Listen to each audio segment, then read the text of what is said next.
बांसगांव एक वक्त था जब यहाँ विकास की रफ्तार सवालों के घेरे में थी, लेकिन अब तस्वीर पूरी तरह बदल चुकी है। नीति आयोग की डेल्टा रैंकिंग में बांसगांव ने नंबर 1 की बाजी मार ली है, वो भी उत्तर भारत के जोन 2 में। और इस कामयाबी के साथ बांसगांव को मिले हैं करोड़ों रुपए। लेकिन सवाल है, आखिर ऐसा क्या बदला कि बांसगांव ने पूरे जिले का नाम रोशन कर दिया। देखिए, जनवरी से मार्च 2026 की तिमाही रैंकिंग और बांसगांव सीधे नंबर 1 पर। नीति आयोग के आकांक्षी ब्लॉक कार्यक्रम के तहत हुए मूल्यांकन में बांसगांव का प्रदर्शन कई मोर्चों पर शानदार रहा।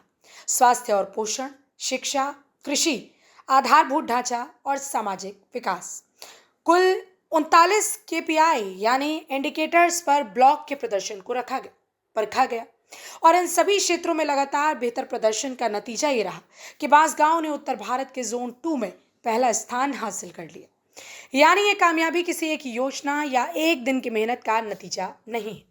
नीति आयोग की ओर से उत्तर प्रदेश के मुख्य सचिव को भेजे गए पत्र में भी बांसगांव की इस उपलब्धि की पुष्टि की गई है और नंबर 1 बनने का इनाम भी कम नहीं। भारत सरकार की तरफ से बांसगांव को मिली है 1.5 करोड़ रुपए की पुरस्कार राशि। गोरखपुर के मुख्य विकास अधिकारी शाश्वत त्रिपुरारी ने इसे जिले के लिए बड़ी उपलब्धि बताई। उनके मुताबिक ये कामयाबी प्रशासन की लगातार कोशिशों और जनता के सहयोग से हासिल हुई है। लेकिन असली कहानी अब शुरू होती है, क्योंकि 1.5 करोड़ रुपए सिर्फ एक पुरस्कार नहीं है। इन पैसों से बांसगांव के विकास को और रफ्तार देने की तैयारी है। इसके लिए एक कार्य योजना तैयार की जाएगी और उसे नीति आयोग को भेजा जाएगा। फोकस रहेगा स्वास्थ्य पर, शिक्षा पर और उन कामों पर जिसका सीधा फायदा आम लोगों को मिले। यानी नंबर 1 बनने के बाद अब बांसगांव के सामने अगली चुनौती है इस नंबर को बनाए रखना। देखिए, माननीय मुख्यमंत्री जी के नेतृत्व में और माननीय आदरणीय जिलाधिकारी महोदय के मार्गदर्शन में जनवरी से मार्च की जो लास्ट 2026 की लास्ट डेल्टा रैंकिंग जो नीति आयोग ने रिलीज करी है, उसमें गोरखपुर का Bansgaon block north India zone में नंबर 1 आया है और इसमें 1.5 करोड़ रुपए की हम लोगों को पुरस्कार राशि भी दी गई है। तो इसमें गोरखपुर के सभी जनपद वासियों को हम धन्यवाद देते हैं, बांसगांव के सभी लोगों को हम धन्यवाद देते हैं कि उनके सहयोग से गोरखपुर का बांसगांव ब्लॉक नीति आयोग की रैंकिंग में नंबर 1 आया है और 1.5 करोड़ का पुरस्कार हमारे जनपद को मिला है। और इसको हमें नीति आयोग को एक प्लान सबमिट करना है जिसमें उनकी एम्पावर्ड कमेटी इसको अप्रूव करेगी, जो हम कार्य भेजेंगे।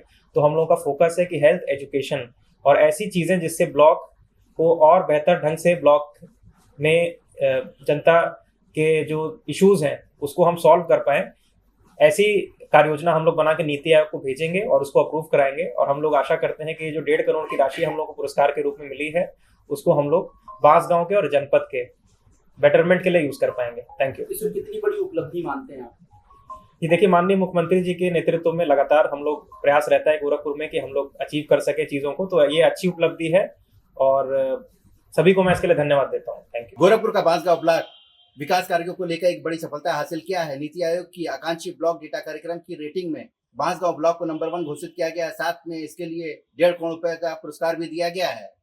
मुख्यमंत्री योगी आदित्यनाथ की सोच और अधिकारियों की कड़ी मेहनत से बांसगांव को नंबर 1 बना दिया गया है। साथ ही बांसगांव ब्लॉक दूसरे ब्लॉकों के लिए एक नजीर बन के उभर कर सामने आया है। वहीं गोरखपुर सीडीओ का कहना है कि स्वास्थ्य, शिक्षा और जनहित के मुद्दों पर ज्यादा जोर दिया जाएगा ताकि बांसगांव ब्लॉक को बेहतर से और बेहतर बनाया जा सके। कौन कहता है आसमान में छेद नहीं हो सकता, एक पत्थर तो तबेत से उछालो यारों। RNI न्यूज के लिए गोरखपुर से मैं अंकित श्रीवास्तव। गोरखपुर का बांसगांव अब सिर्फ एक आकांक्षी ब्लॉक नहीं रहा, ये दिखा रहा है कि अगर प्रशासन की कोशिश और जनता की भागीदारी साथ आ जाए तो बदलाव जमीन पर दिखाई देता है। अब नजर इस बात पर होगी कि क्या बांसगांव आगे भी अपनी नंबर 1 की बादशाहत कायम रख पाएगा और क्या करोड़ों रुपए से यहाँ विकास की एक नई तस्वीर तैयार होगी। कहानी अभी खत्म नहीं हुई है, असली परीक्षा अब शुरू हुई है। इस खबर में फिलहाल इतना ही। देखते रहिए RNI न्यूज।